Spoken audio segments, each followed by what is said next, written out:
Energy, yeah. Try your negativity, yeah. Build some materials back, yeah.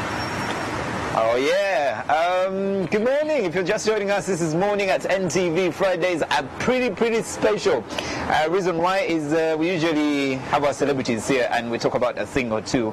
And today we're talking about not Kosa just as the artist, but we're talking about artists in general. And Ugandans, you people are very interesting.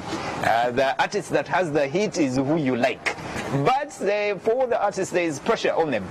One, for them to remain relevant. Two, for them to be relevant. First is, and then second, to remain relevant. And then, of course, that there's a lot of pressure that comes with that. But today, we have Kosa in here with us. Kosa, good morning, man. How are you? I'm good, bro. How's it going? Nice. Music, nice and polite. Hey, nice and polite. I know many times when they say nice and polite, it means a lot of things. Yeah, first of all, the money is coming your way.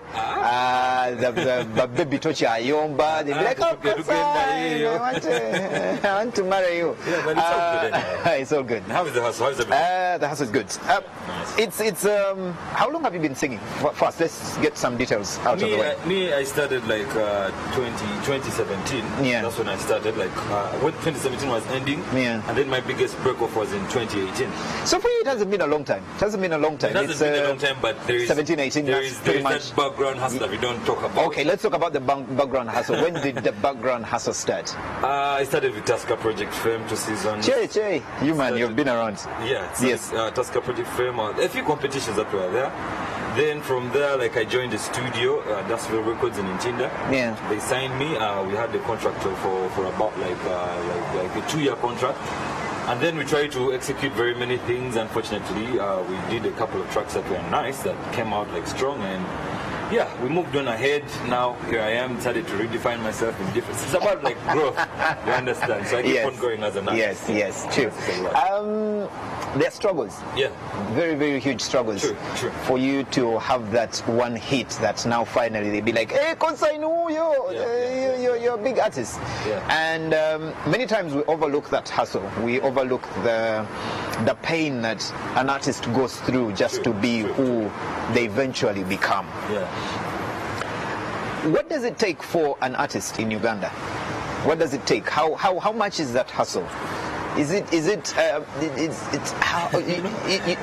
would you explain that? To be honest, Ugandan market is quite funny, because unfortunately you've also seen how like people who are making headlines, like yes, there is a lot of controversy that surrounds it. Mazika kind of thing. Like you try to wonder what people really like. But the thing is, at the end of the day, there is what people like. At the end of the day, people will come back to their senses. Okay, not like disrespect. I said back to their senses. They'll be like, I need to listen to something that is musical. I need to try to regulate what is talent and what is not talent. Or you understand? But I think at the end of the day, all in this music business, there are always struggles, but all these struggles that you go through, they make you who you are. And the more you're persistent, the more you keep on pushing, everything keeps opening up at the end of the day. How much? Because you know there is the hustle of going to the studio. Yeah. As an artist who is just beginning your career. Yeah. What is the most important thing? Because there are things that come with being an artist. There's writing the songs, having the right lyrics. I don't know if you write all your songs. I write all my music. Okay, so there's writing your music, and not everyone can write their own music. Yeah. So there's that challenge. Yeah. And then there's the challenge of you being the artist. Okay. Yeah, just the artist, because you need. Do you go for vocal training? Do you just wake up in the morning, you're singing in the bathroom, and you're like, hey, and then you start. Me, like I said, like since I have a background hustle, like I did my vocal training for about like 7 years. Everything like I have right now is self-taught. Okay. You understand? Like so, me, I'm not the kind of person where you find me like now going for music rehearsal, unless if I want something like to upgrade, like if I want to do something different. Yeah. Because I keep on telling people like I'm the kind of person who's always growing. Like you understand? And the music keeps on changing, because the way music was done back in the days, or written back in the days, like the days of Westlife, like it's a new generation. You understand? Like there's a different kind of vibe how things. You know, if you are really to this music thing, you really understand, because there's more like a trend that trend, yes. You understand? Now this is how this is how the music, like back in the days we used to have like original hip hop music. Yes. But now we're having trap music. Yeah. You understand? Yeah. So at the end of the day, as an artist, you need to look at all the factors that, yes, there's a stage, there's a new generation that has come up. You need to always keep up, like people rebanding yourself. So we're still looking at the basics. Yeah. The basics. So you did your vocal training for 7 years, Yeah. which is for you should be a basic as well. Yeah. We know back in very the many days when I was artists. in school, everything. That's how everything. We know very many artists today that have been challenged to sing live on stage, and things haven't gone very well. So that vocal training should be very important. Now, writing the music. Yeah. You write your own music. I do. At what stage do you start moving from writing the music to move it to putting it on the beats? And how expensive is it? Because do you just are studios in every single corner? How do you find the right studio, the right producer? Anyway, let me give you how I do things my way. I'm the kind of person, like, I'm really fast when it comes to writing. Like, if I have the right vibe, if I have the right topic I really want to talk about, it be a love song, like, it's much easier for me to write, because me writing a song, I can even write about like 5 songs in a day. Yeah. That's how it's easy for me, but all that happens due to the fact that I've been practicing all the practice I've been putting up like, the rest of the years. Yeah. That's why, like, when it comes now, it's much easier for me to do things. And at this moment, we're working with different producers. You know, like, it's good to work with different producers to have a new sound, a different kind of touch. There are times when producers also have their trend where there's a time where Sky Scotch was the producer. Yes. There's a time when Nassim was the only. But me, I'm not the kind of person who follows that, because normally, no offense when I say this, most producers who are, like, let's say, who are trending are expensive. They're not even expensive. They're too busy. Oh yeah. They're too busy because they don't have time for it. Yes, but at the end of the day, me, I'm a kind of person. If I do believe in new talent. And since most of the time I direct my kind of music, yes, I would really want to work with the producer who is trending, but also I also have to put a lot of things in mind that, yes, does this person have my time? Is he going to give me the best production? Because people who are busy like that, normally they do half-baked work, to be honest. Yeah. Because not all of them, but at times it's a little bit rushy. You understand? Okay. So, but then all the music process happens like me. I always have like my imaginary beats in my head. You understand? I could just go. That was going to be my next question, because you know, when every single time I hear people saying they're going to write songs, I'm picturing myself. Do you get the beat first? Do you write the song first? No, I think it's imaginary. You have the beat in your head. Keep on. You. So when you go to the studio, for example, after writing your song Kayayana, when you go to the studio, what happens now that you're bringing your idea from home and your beats in your head, that is not practical? Yes. And now you're facing up to a producer. Do you get a drum? Do you start beatboxing? Do you get pencils and stuff? I think when you say beatboxing, actually makes things a little bit easier for most of the artists, because most of the artists we try to beatbox things to make it easier for the producer to give you the vibe. And since I'm doing a kind of genre of music which is more like R&B, it's kind of like melodic. It's much easier for me to hum things and make it easier for the producer to get things done as quickly as possible. I could have a beat in my head. I could as well even write, because it can happen two sides. There are moments where I have the song already written down. I'm just singing to the song, and the moments where the beat comes first and everything happens. And then you have to sing onto the beat. Or there are even days where a producer has the beat and shares it with you, and you're like, that's a sick beat. I'd love to write something on it. Like that. Okay. So when you're artist studio, every song you release is a hit. Yeah, I meet artists sometimes. They send me some of their music, and you listen to the song, you're like, producer, and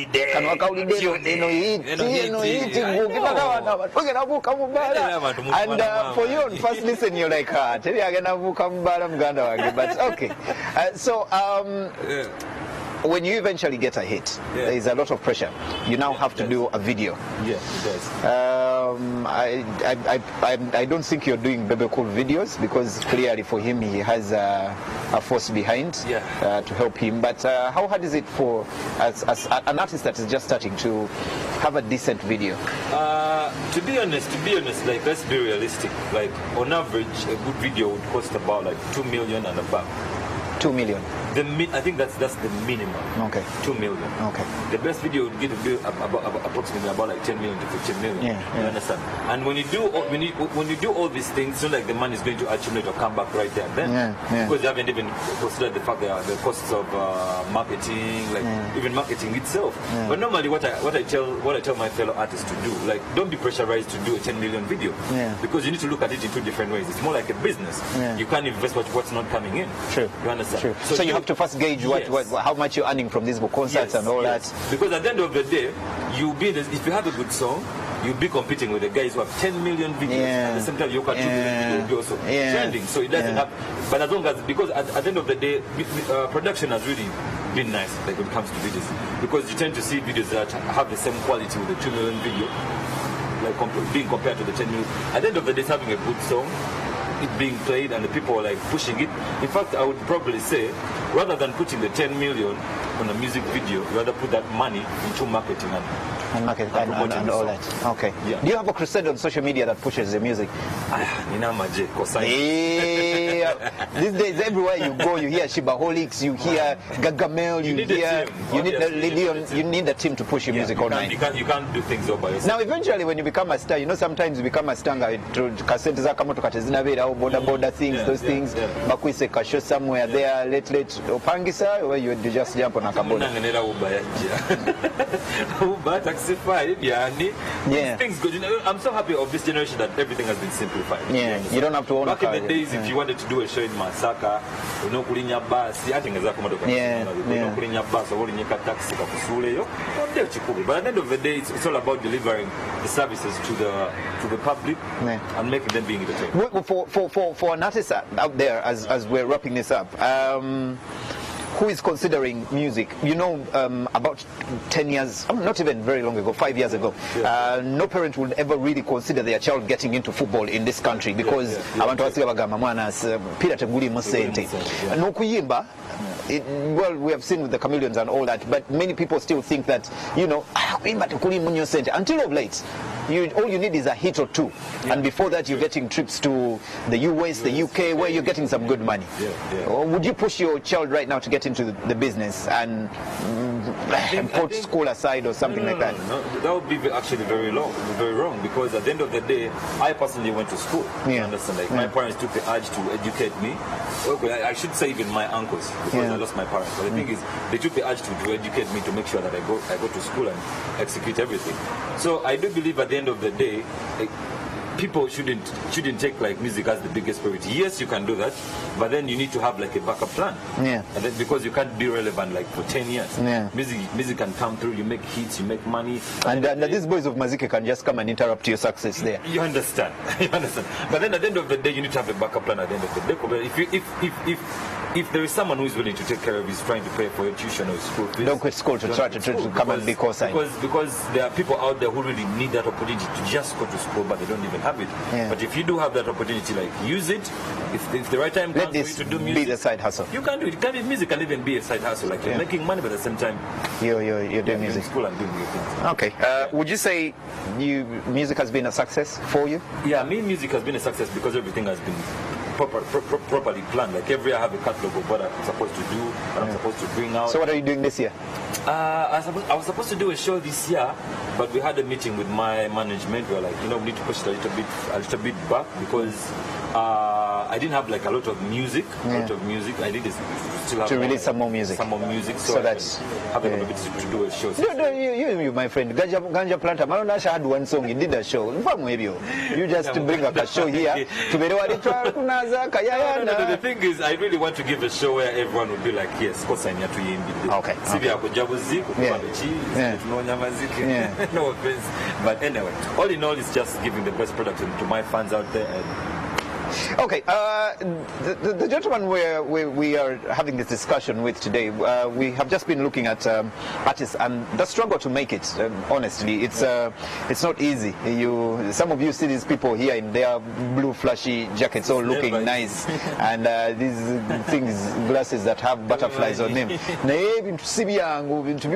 So we wanted just to understand that science of where they come from, writing the music, the producers, getting that hit, the pressure that comes comes along with it. That's what we have been talking about today. That jam by Cosign, DJ Caesar, Bad Energy. Every single time you listen to that song sounds so fresh. But there's a fresher jam. It's called Kayayana. Check it out.